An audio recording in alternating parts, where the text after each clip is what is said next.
A newborn king to see, our finest gifts we bring,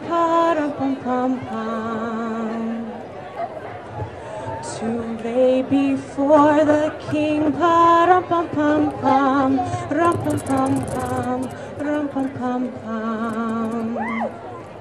so to honor him, when we come. Baby Yeshua, I am a poor boy too, I have no gift to bring, that's fit to give a king,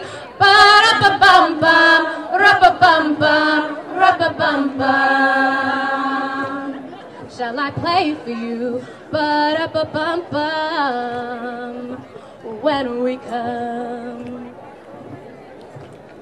Yeah, yeah,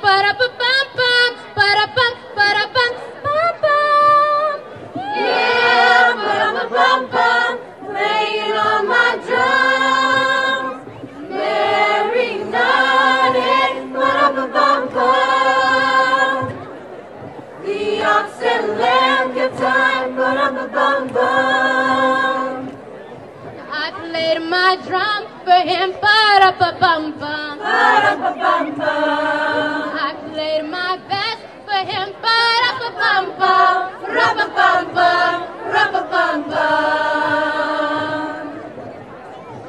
and he smiled at me,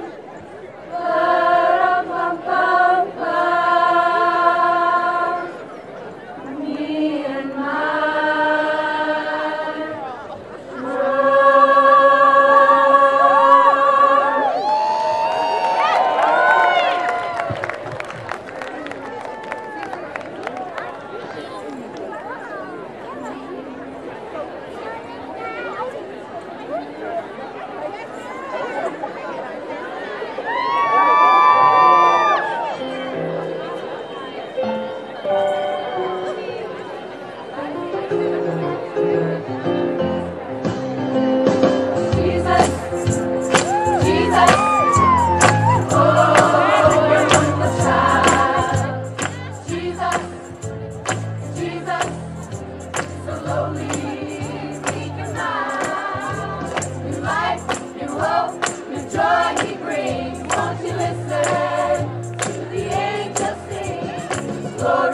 Glory, glory to the newborn King.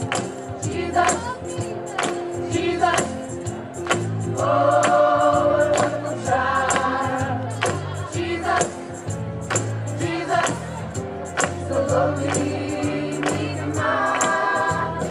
New life, new hope, new joy he brings. Won't you listen to the angels sing? Glory, glory, glory to the newborn King. He was heralded by the angels, born in a lowly manger. The Virgin Mary was his mother, and Joseph was his earthly father. Three wise men came from afar.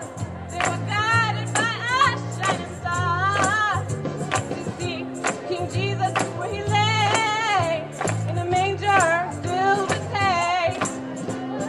Jesus, Jesus, oh, wonderful child. Jesus, Jesus, the lowly, meek and mild. New life, new hope, new joy he brings. Won't you listen to the angels sing? Glory, glory, glory to the newborn King. Oh, Jesus, oh, Jesus, oh, what a wonderful child. Mary's baby, wonderful King. Jesus,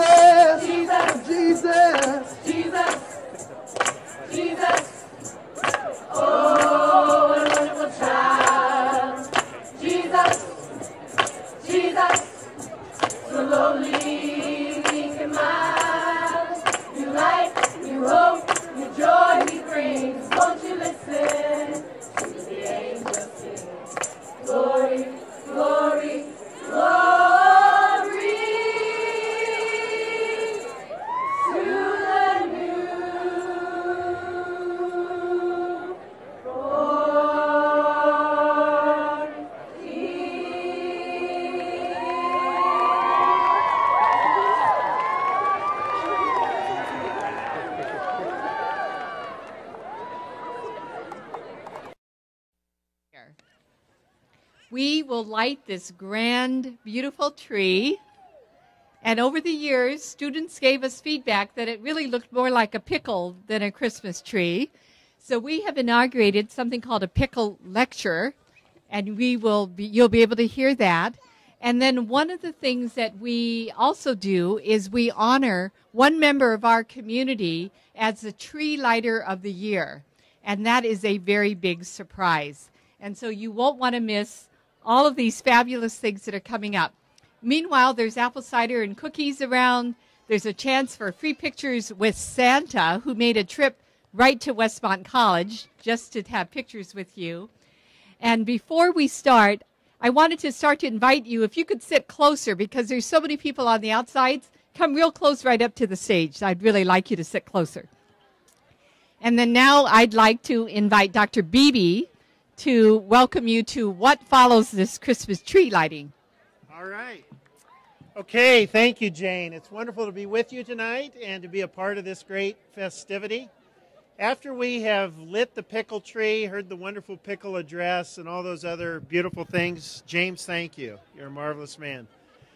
We would like to invite you to rush right over to the dining commons, and we will celebrate with a great Christmas dinner. This is the 4th annual celebration of Christmas with a wonderful dinner, and we hope you'll join Pam and me in doing that. Have a great evening. God be with you.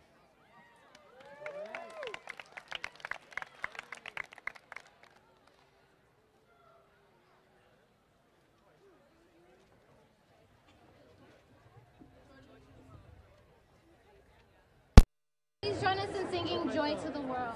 I dropped off the Okay. Where's the curtain? It's right behind you. Oh, see the top right. Let every heart prepare him room. Let heaven and nature sing, and heaven and nature sing, and let heaven and nature sing. He rules the world with truth and grace, and makes the nations rule. The glories of his righteousness, and wonders of his love, and wonders of his love, and wonders of his love. Joy to the world, the Lord is come. Let earth receive her King. Let every heart prepare him room. Let heaven and nature sing, and heaven and nature sing, and let heaven and nature sing.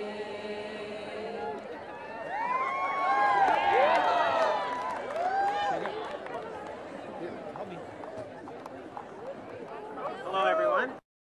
My name is Stu Kleek, and I'm the Associate Dean for Residence Life here at Westmont, and I have the pleasure of introducing our Pickle Address lecturer tonight.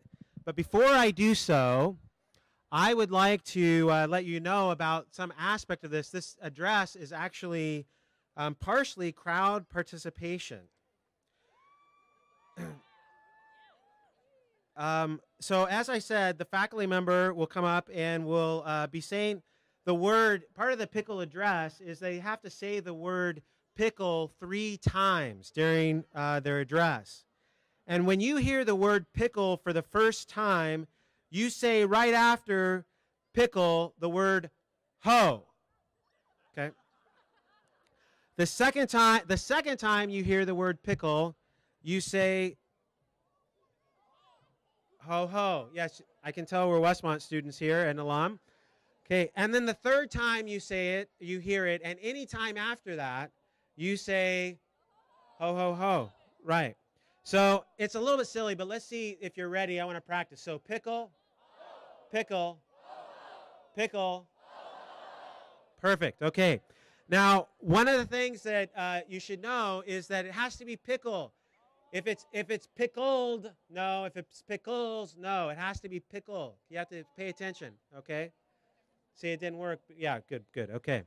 You're tracking. So, our honored pickle lecturer tonight is someone who really needs no introduction, so I won't spend a long time doing it, but he is the Kenneth and Peggy Monroe Professor of Philosophy, Mark Nelson.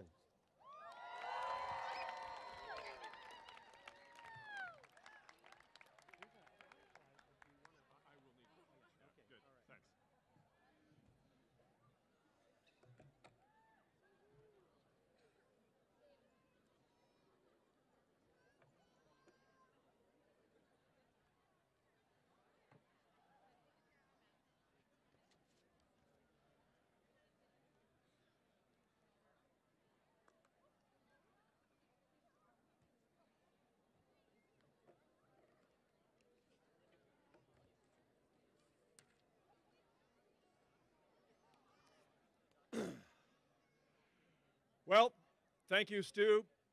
Thank you, Jane Heeger, for the invitation.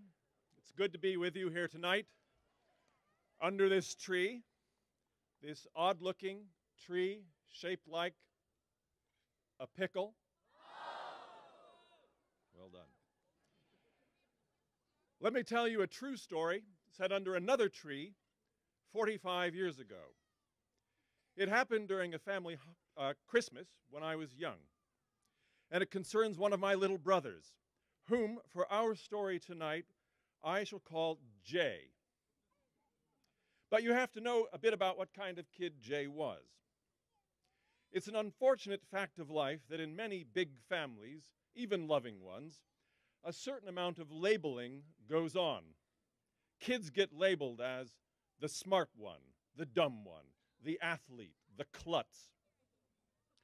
Sometimes this labeling is fairly specific. In our family, Jay was the slightly dopey one who ate a lot. And I'm sorry to say we teased him about it. In my own defense, I will note that this labeling was not entirely baseless. Jay was the kid who, during one of our dad's long table graces, clasped his hands together, put his head down, and managed to eat his whole breakfast before my dad finished praying. And he didn't even use his hands. I know this because I was peeking when I was supposed to have my eyes closed. Jay was also the kid who, on one of our fishing trips, while he was in the back of the station wagon with our fishing poles, quietly ate all the uncooked hot dogs we were planning to use as bait.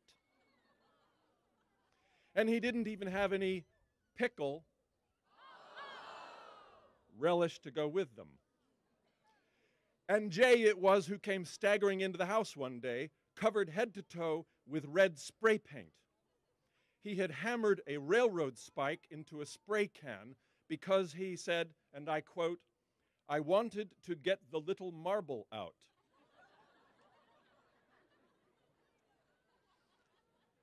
I should tell you, I no longer tease Jay. He is now a grown man with a college degree and a job and wife and kids of his own. He is also 6'3" tall and weighs 240 pounds. He was a heavyweight wrestler in high school, and he now works as an undertaker. He could kill me with his bare hands, pickle my body, and dispose of it undetectedly. This is why I no longer tease Jay. This is also why I have not told you his real name in case the story should get back to him. But back then, Jay was a chubby 6-year-old in a clip-on bow tie, sitting with the rest of us kids round the Christmas tree on Christmas Eve when we used to open our presents. My family struggled financially in those years, so we never got many presents, which made us extra excited about the ones we did get. Our parents' policy every year was to give each child one book, one article of clothing, and one fun thing, maybe a toy or a game. Our grandparents gave us presents too, but that was about it. We always went round the circle, taking it in turns to open our presents so everyone could see and enjoy what everyone else got. This was not looking like a good year for Jay. He had got the book, but he was not much of a reader then, so he didn't really care for that. He had got his article of clothing, But that was 3 or 4 pairs of woolly socks, which, let's face it, are pretty boring. And instead of a fun thing, he had got a pair of pajamas because our mother decided he needed new pajamas more than he needed a toy. We could tell he was starting to feel disappointed. But he did still have his presents from our grandparents to open. So next, he opened his present from our worldly grandma from New York City, because she gave expensive presents. But unaccountably, worldly grandma had also given him several pairs of socks. Really good quality socks, because she was worldly, but socks all the same. Jay's disappointment was mounting. Finally, it was his turn to open his last present, this one from our Christian grandma.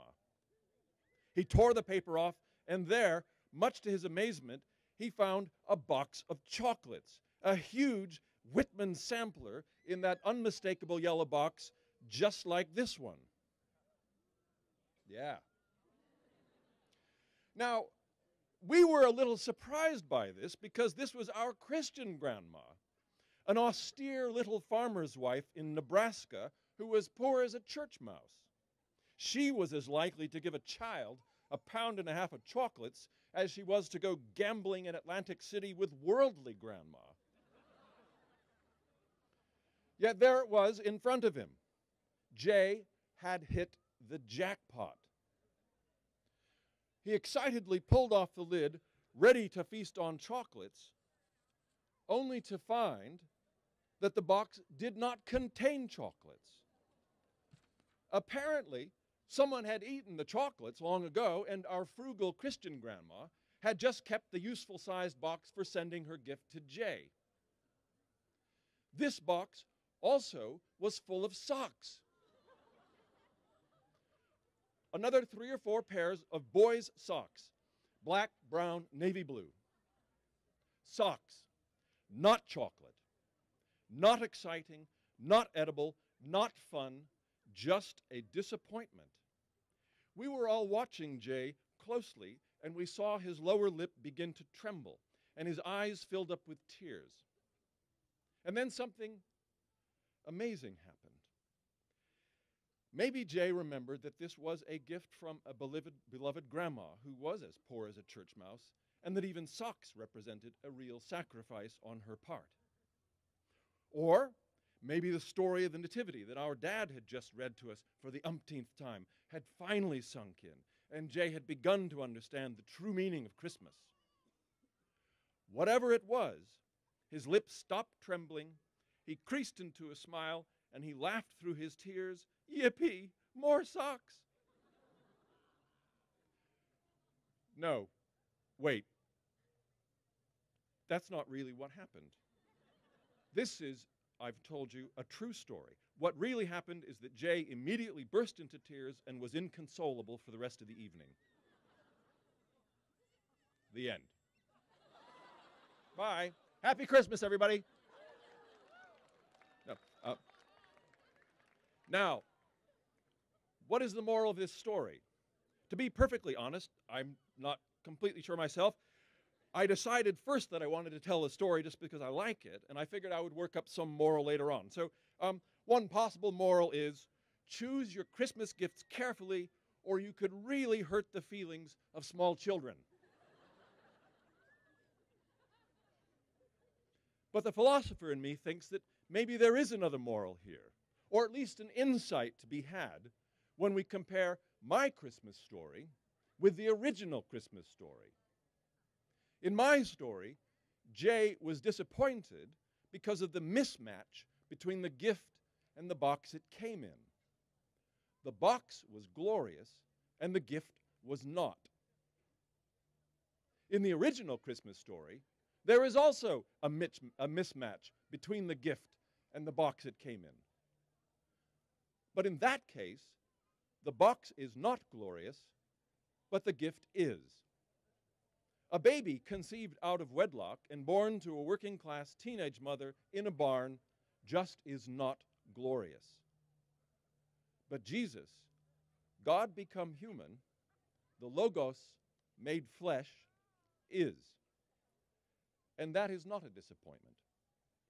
Thank you, and good night.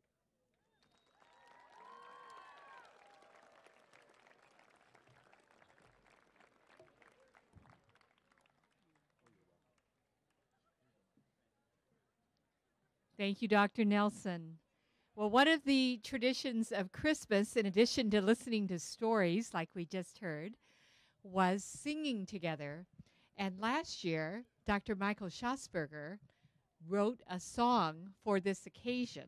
And he's going to lead us in it, and we'd like all of you to sing along to "Oh, Pickle Tree." Thank you. Thank you, Jane. Now, many of you have the words to "O Pickle Tree" that we passed out prior to the ceremony this evening. If not, you'll have to memorize the refrain in order to be helpful in singing this song. The words are fairly simple. O pickle tree, thou tree most fair and lovely. O pickle tree, thou tree most fair and lovely. And then leave it to the rest of us who have the words to sing the verses in between that refrain. You might know the tune. It's borrowed from the German Christmas carol, O Tannenbaum, or O Christmas Tree, but for us, much more appropriate in the pickle. Here we go. Join in right from the beginning of that first refrain. O pickle tree, thou tree most fair and lovely. O pickle tree, thou tree most fair and lovely. Your low on Kerwood Drive, spread hope that finals will survive. O pickle tree, thou tree most fair and lovely. O pickle tree, thou tree most, thy gentle and expanding girth reminds us all of Santa's mirth. O pickle tree, thou tree most fair and lovely. O pickle tree, thou tree most fair and lovely. Not a generic day is named, rather one for our Savior claimed. O pickle tree, thou tree most fair and lovely. O pickle tree, thou tree most fair and lovely. And now we raise a cup of cheer that we are called to witness here. O pickle tree, thou tree most fair and lovely. O pickle tree, thou tree most fair and lovely. That you proclaim our Savior's birth, goodwill to all and peace on earth. O pickle tree, thou tree most fair and lovely. O pickle tree, thou tree most fair and lovely. Well sung all, well sung.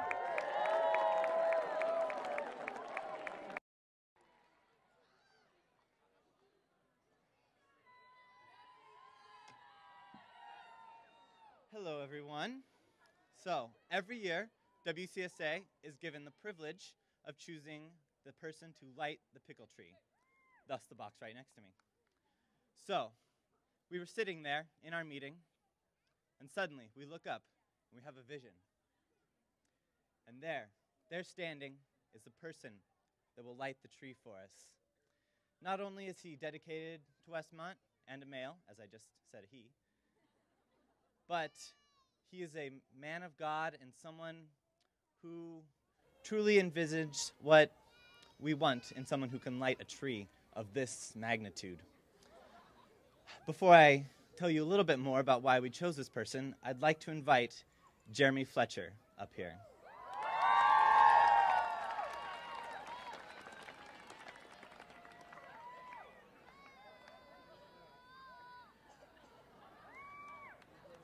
Is Jeremy in the house?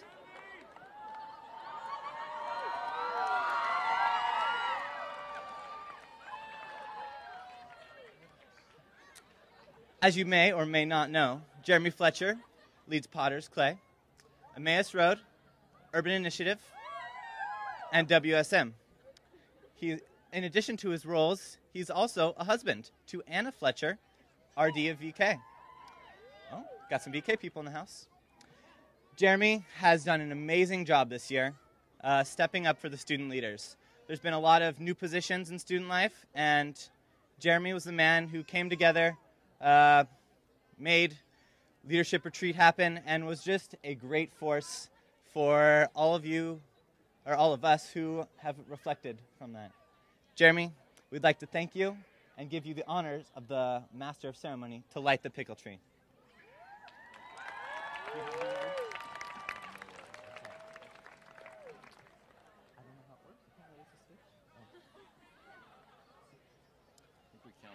I believe so. You ready?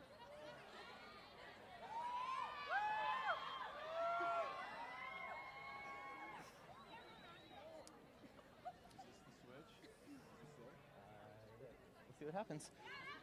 Will you join me in counting down to this moment we've been waiting for? 10. 8, 7,